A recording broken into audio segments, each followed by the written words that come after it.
नगर तालुक्यामध्ये जिल्ह्यामध्ये ज्या पंचायत समिती जिल्हा परिषदच्या निवडणुकी सुरू झाल्या, लाड सावंगी गटामधून आमच्या सोबत असलेले मार्केट कमिटीचे माजी सभापती आदरणीय राधाकिशन बापू पठाडे हे जिल्हा परिषदचे उमेदवार आहे।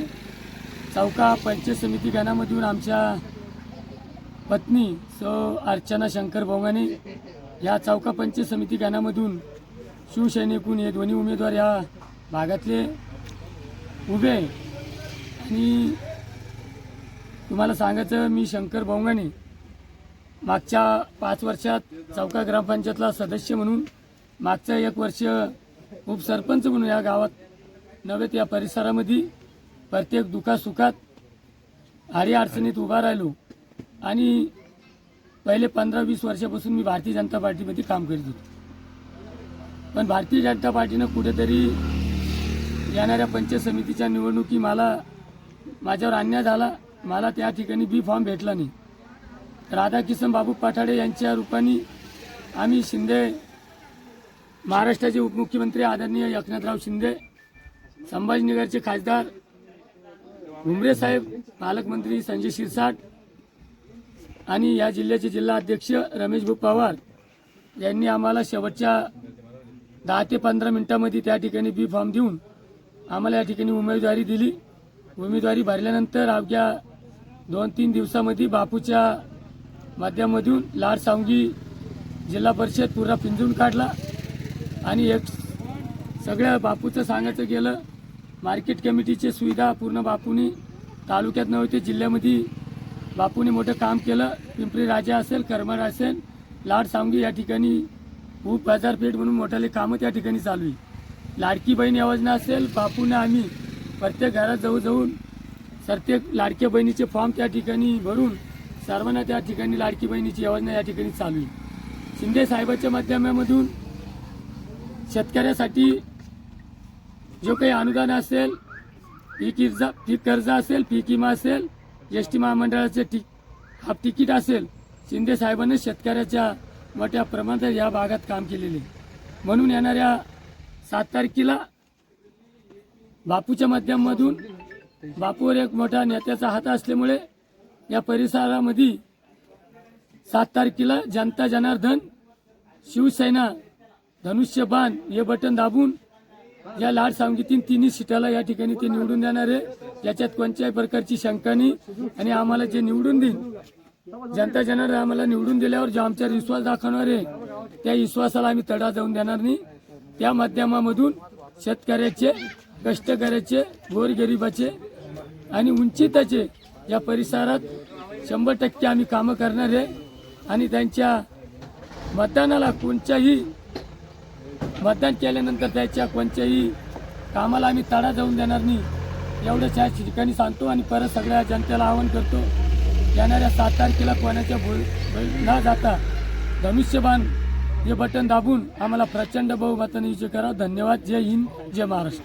संजय न्यायाधीश, चौका येथील माझे उपसरपंच, तसेच भारतीय जनता पार्टीमध्ये तालुका सरचिटणीस या पदावर होतो। आणि भारतीय जनता पार्टीमध्ये काम करत असताना अन्याय झाला आमच्या या चौका गावामध्ये। भारतीय जनता पार्टीचे आम्ही चौका गावाने सर्वांनी विनंती केली की आमच्या गावातील तरुण तडफदार कार्यकर्ता शंकर भाऊ बोंगाने आमचे आता सध्याचे उमेदवार आहेत या लाड सावंगी चौका पंचायत समिती गणातून। आणि त्यासाठी आम्ही खूप मागणी केली, पण आज या ठिकाणी पूर्ण चौका एक बाजून झालेलं आहे शंकर भाऊ बोंगाने यांच्यासाठी या पंचायत समिती गणातून।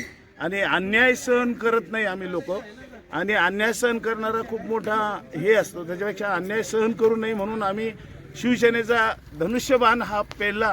जसं आम्हाला संदीपराव भुमरे तसेच आमचे नेते यांनी ज्या पद्धतीने आम्हाला या पक्षामध्ये घेतलं, न्याय दिला आणि आम्हाला सांभाळण्याची जी जबाबदारी घेतली, आणि तसेच या जिल्हा परिषद लाड सावंगी सर्कल गटाचे आमचे आवडते सर्वांचे लाडके बापू राधाकिशन बापू पठाडे आणि शंकर भाऊ बोंगाने म्हणजे अर्चनाताई बोंगाने यांना जी उमेदवारी दिली, त्या उमेदवारीबद्दल या सर्व गावातील लाड सावंगी सर्कलमध्ये सर्व गावातील लोक खूप खुश आहेत। मतदारांचा आम्हाला भरभरून प्रतिसाद भेटत आहे या ठिकाणी।